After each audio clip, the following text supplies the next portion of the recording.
In case you're not, just a quick overview. The Belleville Neighborhood Outreach Center is just a couple of blocks away from here. We service all of southern Richland County, a little bit of northern Knox County, and it's primarily the Clear Fork School District is the majority of the service area. But it's a food pantry, a secondhand clothing store, and an activity center reaching primarily seniors and the youth. And we try to use our clothing store, which is all used, donated clothing that comes in, and we take those clothes and we sort them out, men, women, children, summer, winter clothes, hang them up in a little showroom, a little display room area, and then make those clothes available to folks that have need for them. And picture just an ongoing garage sale all the time. And the product's available to the folks that need clothes, but they don't have to pay for it. If they have money, we ask a donation, take a grocery bag, load it full. Recommended donations, $3 for a grocery bag full of clothes. If they don't have $3, take what you need, no big deal. Some people drop $20 in, some drop $1 in, it doesn't matter. But the beauty of it is that anything we collect on the clothing donations helps to fund our food pantry budget. And our food pantry is our primary business. We try to help people that are in need. They have to meet income qualifications set by Job and Family Services throughout the state.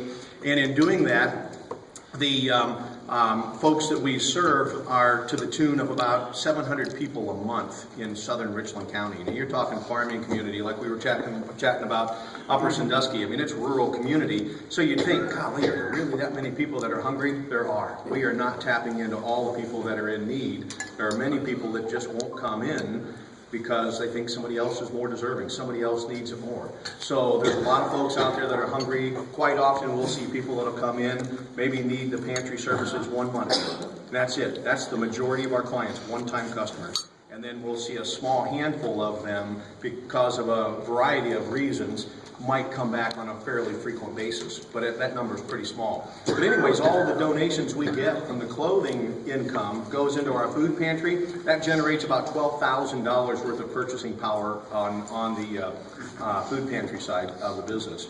And our food pantry budget runs about $65,000 a year. So we capture a small piece of it from the clothing side of it. We do a lot of fundraising. We do grant writing. We are very fortunate and blessed to be able to be in partnership with all 23 churches in the valley, and everyone supports us from a financial viewpoint as well as volunteers. The schools support us. The volunteer base grows to the tune of about 275 volunteers we have on a regular basis. No paid staff, 100% volunteer organization. And we were fortunate again to acquire a building. We bought a building on Main Street that had been sitting empty for about 7-8 years, maybe, Daryl. And instead of building something new, we bought this 9,000 square foot building and did renovation to it and so forth. But we run the operation, the pantry, the clothesline, and the activity center, all out of this 9,000 square foot facility, 5,000 on the first floor and 4,000 square feet on the second floor. But it works out really nice. And gives us an opportunity to reach out into the community to try to help spread the word on the services that we offer, as well as the opportunity for people to offer donations, monetary or in-kind contributions, and more importantly, to serve and give back to the community. Quite often, the thing that touches my heart the most is we get a chance to give and serve people that are in need. But it's really rewarding when we see a client that comes in and says, I need help with food, I really don't want to be here, I need help with food, and then they're back on their feet 30, 60, 90 days later, and they come back and they want to volunteer with us. That is really powerful. So part of what Bill and Jeff and Carolyn had asked this evening was, is there a way that we can take some of what we're doing and what we see as some of the opportunities in the market, and Daryl will get a chance to share some of the same with you, and see whether there's a way we can put our heads together and brainstorm a little bit to say, are there some ways that we can try to service the community and provide better support overall. Any questions so far on what we do on the Outreach Center? I know it's a very quick thumbnail sketch. Carol, I'd like to turn it over with you, if you don't mind. Okay, some of the things that I've been working on the last month has been safe routes to school and the flooding issue. And the flooding issue in Bellefontaine never seems to go away. But when Bill invited me to come over, I thought, well, we can tie some of those things into that. We've applied for a grant, and no idea if we'll get it or not, but to put in some new sidewalks on School Street and upgrade some of the crosswalks and so forth, flashing lights. And some of the other things that they talked about doing is having, number one, our crosswalk guards, we never have enough. Same few that volunteer work far too many hours on a volunteer basis. If any of you are available to do that, or if you wanted, if Lions Club wanted to sponsor one day and just, this is the day Lions Club has crosswalk duty, something like that would be great. We want to get started, if the weather ever cooperates, in the future anyhow, something called a walking school bus. And say that would start, say, up on Myers Avenue and come down School Alley, and an adult leading that, and the kids would come over and walk all together. It'd be much safer for them, and encourage kids to walk for health reasons and so forth. So there's some opportunities with that. If it's anything that you're interested, we can elaborate on that a little more. And the flooding we have, when I was a kid, my grandpa talked about 1913, my father talked about 1938, I believe it was, and I experienced 1959 and of course 1986. And then since then, instead of being 10 years apart, now they seem to be every 2 or 3 years. Maybe not quite that severe, but the one we had last fall, we were very close, July 9th, we were very close to having, that's probably the worst one we've had since 1986, 87. When that happens, the BNOC goes to work, the Salvation Army goes to work, Catholic Charities were here, Lutheran Disaster Relief came down and helped us clean out some of the rivers underneath the railroad bridge, and all those things helped. And whatever you can do to help the BNOC, the Salvation Army at that time. But I would say there's one other thing you can do. When most of you know, my parents lived in the flood zone when they were living in an 87 flood. We carried out 25 truckloads, pickup trucks, of stuff they had to throw away. And Lion Doug Shirk was there helping out. And of course, he's my first cousin, but he always seems to help out wherever he was needed. And we actually had people pull up in the front yard and say, "Well, do you need help?" "Well, yeah." Well, then you never see him again. And I spent 15 years trying to get out of my mind who they are, so I don't see them and I don't think about that. I'm still working on it.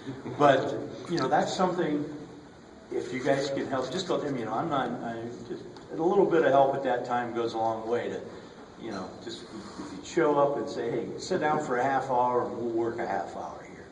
And things like that, I'm sure, would make a big difference to people when they're in that situation. I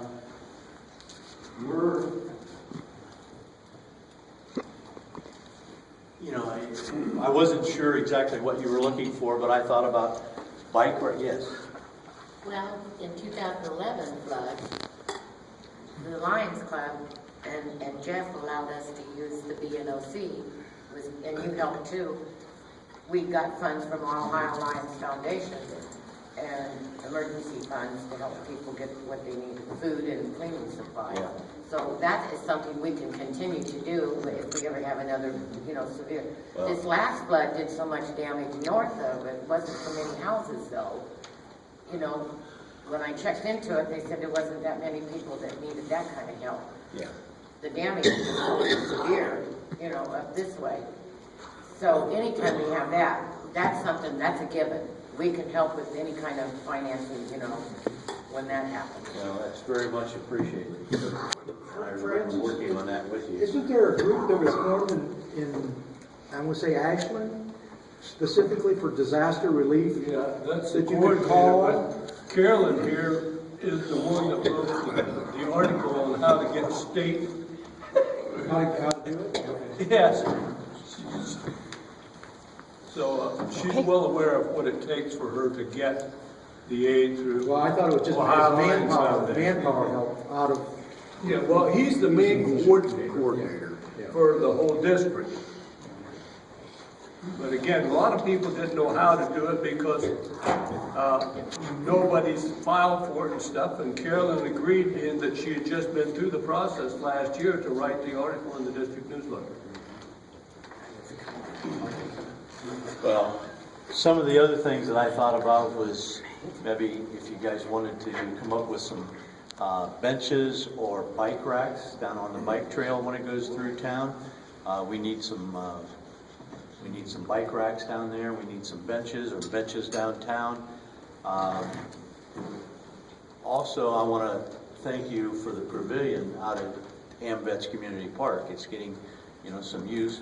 I was out there today. It's not getting any use right now. There's about 12 feet of snow piled up clear across the entrance to the park. Nobody can get in. It may be July before we can get in. I don't know. We'll let Jeff go ahead and do his thing, and we'll both jump in here. Yeah, a couple of other things, again, playing off the heels of what Darrell talked about, but in specifically dealing with the outreach center, is we do a kids backpack distribution. Kids that are on free and reduced lunch program at the schools, we actually take and have a team of volunteers that come in, usually on a Wednesday, Tuesday or Wednesday, and they'll take backpacks and load them full of food. And then another group of people take those and take them to the elementary schools, Belleville and Butler, and drop them off. There's about 55 kids right now that are on this backpack program. And the basic concept is kids that are on free and reduced lunch programs during the school day, what happens when the weekends? What happens Friday night when they go home? Saturday, Sunday? Do they go without? Typically, yes. So we've got this program set up. We're one of 2 programs in Richland County that have this set up in the school system right now, where we'll actually take the food and we'll take it to them. And the little guys can take and pop open a can of tuna, or they can, prepare a juice or mac and cheese or something like that, something that is age appropriate that they can prepare and cook on their own. So there's opportunities to help us pick, pack, and prepare, opportunity to distribute and deliver. And sometimes that's pretty difficult because people are working, so volunteers that are retired actually come in pretty handy for us during that school day, so they can break away and get that product distributed. And the pick, pack, and prepare side of it can be done during day hours, evenings, morning, it doesn't really matter when. So that's an opportunity there. Another thing we do is we actually kick out a produce distribution. We work with mayor and the village folks to make sure we don't have to tap into village resources, but we'll actually coordinate, use the parking lot here at this church, the alley right behind the kitchen area here, the church across the street, and we'll actually route cars and clients through a drive-through produce distribution, no matter what the weather's like. Volunteers are out in the weather, but the clients are not. They drive their cars right through an alley. We'll load up about 12,000 pounds worth of fresh produce, good nutritional value, fresh product. It comes from the state of Ohio, all through the OFP funded programs. And we'll kick out about 12,000 pounds of produce in about an hour and a half through the drive-through event. So it takes a lot of manpower to be able to do that and coordinate it. And usually we're around 40 to 50 volunteers to pull that off. And Bill's helped, Darrell's helped out, Jeff's been in to help, and Diana's been in. So a lot of people have helped with that program. And it's a great way to connect with people and put names and faces together and try to assist. So again, another great opportunity to help on that side.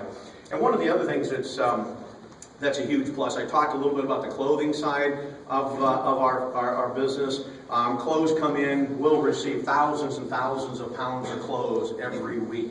And those clothes all need to be sorted. They're usually clean and good order, but they need to be sorted. So there's jobs for people of all different ages and skill sets and amount of time that they would want to volunteer. We're always doing fundraising events, so there's lots of fun activities to get involved in fundraising as well. And then one of the most important things that takes place that a lot of people overlook is the advocacy side of things. Those of you that follow politics in any form know that the Farm Bill was just passed recently in the last 30 days, 45 days. And the Farm Bill funds the SNAP and WIC programs, and that's where the majority of funding comes for people that are in need of assistance, short-term especially. And that Farm Bill was something we advocated at the state level and the federal level for a number of years. That went on for about 3 years. And very fortunately, we were able to help change that political arena to the point where what we thought were going to be about $40 billion in cuts, that was cut down to about a quarter of what we thought those cuts were going to be. And in the flip side, we work with the State House and our local state representatives to try to influence the funding that takes place for domestic product here from the state of Ohio. And that's typically chicken, beef, fresh vegetables, fruits that are grown and produced right here in the state. And we were able to influence that to the tune of a $2 million a year increase in the budget, which helps fund our fresh produce distributions. And again, trying to help push up the nutritional value of products that clients receive. So there's lots of different ways to get involved, whether it's advocacy, writing letters, making phone calls, sending email messages, going to the State House. I also work with the Hunger Network of Ohio, a statewide organization that primarily focuses on advocacy. So there's a lot of different ways to get involved, and it just depends on what the interest might be, what your skill sets might be, where your heart's feeling that you're being tugged in a certain direction. So it's not always physical work. Sometimes that's part of it, but sometimes it can be something that gets more involved in a face-to-face or pen-to-paper activity. There. A couple of other things I thought about. We were talking today about Christmas decorations. Holiday decorations. It depends on who's buying. Christmas. Yeah. We buy holiday decorations. Seasonal decorations. Seasonal decorations, and everybody else can buy Christmas. And that got me in trouble on the Facebook. And believe me, I believe they are Christmas decorations, but I thought we would see, yeah, but not if the village is paying for them. Anyhow, we'd love to have some more decorations. You might notice the new nativity scene we put up last year. Now, we have 18 street lamps now instead of 9. And the amount of light they put out will be changed. Weather permitting, it was scheduled again for Monday, which is, I know, the 5th time I've said that. So that's the reason why your lights stay up for longer than normal. That's seasonal, right? So, now, the banners that are on there, we used to have 9 banners. So all of the banners that we have, the Belleville Fair, the Christmas, the summer, the harvest, the spring, we only had 9 banners. So what we did is we bought 18 American flag banners. And then our intention is we put 9 of them up, and we then add 9 for spring, 9 for the fall, 9 for Christmas, whatever they are. And then when we change them, we take them down, put 9 more up of the flag one plus the 9. Well, at $100 to $150 a piece, they get pretty expensive. So we would love to have some more banners that we can put up different times of the year. And also any kind of Christmas decorations. We'd like to have put up some wreaths on the poles or flyers, so money donated for that would be appreciated. One of the other things that the flower baskets that have been up for years, we do have a part-time person. We thought we had enough money that we've hired a part-time person, and one of his jobs will be to water them. In the past, Possum Run Greenhouse, with a little help from the downtown merchants, and mostly Justin Murata, have put them up year after year after year after year. And if somebody wanted to contribute to that, I think it would be a nice gesture, since he's had to do it for years. So those are some of the things that could be done. And back to flooding, one other thing. We will be petitioning the Skingum Watershed District, Conservative District, for a sub-district of Clear Fork, from Pleasant Hill to Ontario. And I would just ask that when we start trying to tell everybody about it, that you listen to that, and anybody who wants to get behind it, we could sure use some help. It looks like it's something that we'll be able to obtain yet this year, but it would go a long ways to combating the flooding problem. Good. Well, with all that being thrown out, questions? Well, one thing I might mention to you, and maybe you're aware of it, maybe you already do it, but the chemical cleaners that you have here in Mansfield, over in our area, they turn around and use